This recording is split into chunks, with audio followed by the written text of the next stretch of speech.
Curhatan istri sopir ban yang bawa kabur uang 10 miliar rupiah jadi sorotan.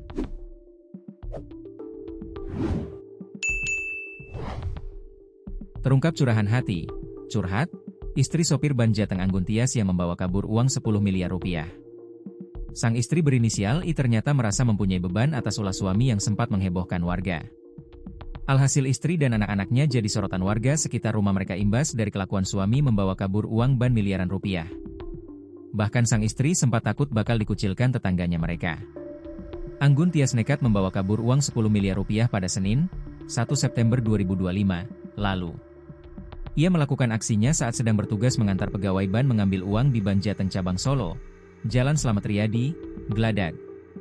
I mengatakan, kasus yang menjerat suaminya ini memang membuat keluarganya menjadi sorotan di lingkungan dan sekolah anaknya.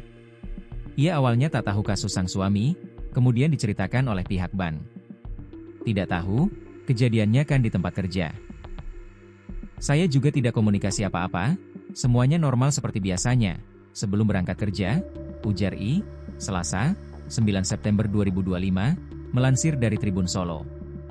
Setelah kejadian, dia khawatir lingkungan akan mengucilkannya. Namun, ternyata kekhawatirannya itu tak terjadi. Banyak tetangga yang memberikan dukungan moral untuknya. Ia juga sempat menyampaikan permintaan maaf kepada lingkungan sekitarnya atas perbuatan suaminya. Ada yang menguatkan, walaupun saya tahu ada yang tidak. Secara garis besar warga sini menguatkan saya, karena saya tidak tahu apa-apa, posisi bekerja tiba-tiba mendapat kabar itu, katanya.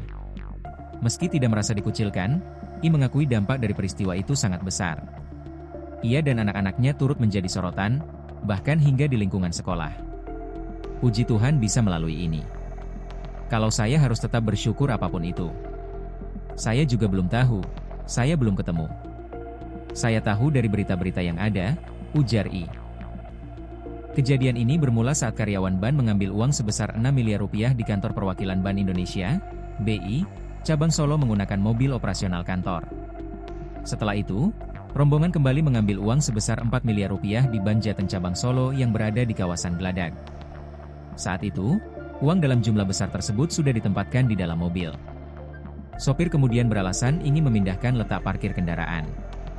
Namun, alih-alih kembali, ia justru kabur bersama uang tersebut. Atas insiden tersebut, pegawai bank pun langsung ke Mapolresta Solo untuk melaporkan kejadian. Sementara itu, Dwi Sulistyo, teman lama Anggun, ikut ditetapkan sebagai tersangka karena diduga memfasilitasi pelarian sopir ban Jateng cabang Wonogiri tersebut. Ia juga menyediakan rumah persembunyian yang baru dibeli menggunakan uang hasil penggelapan 10 miliar rupiah. Dwi tak hanya mengenal Anggun sejak lama, tetapi juga diduga aktif memfasilitasi pelarian rekannya tersebut, hingga akhirnya turut ditetapkan sebagai tersangka oleh Polresta Solo.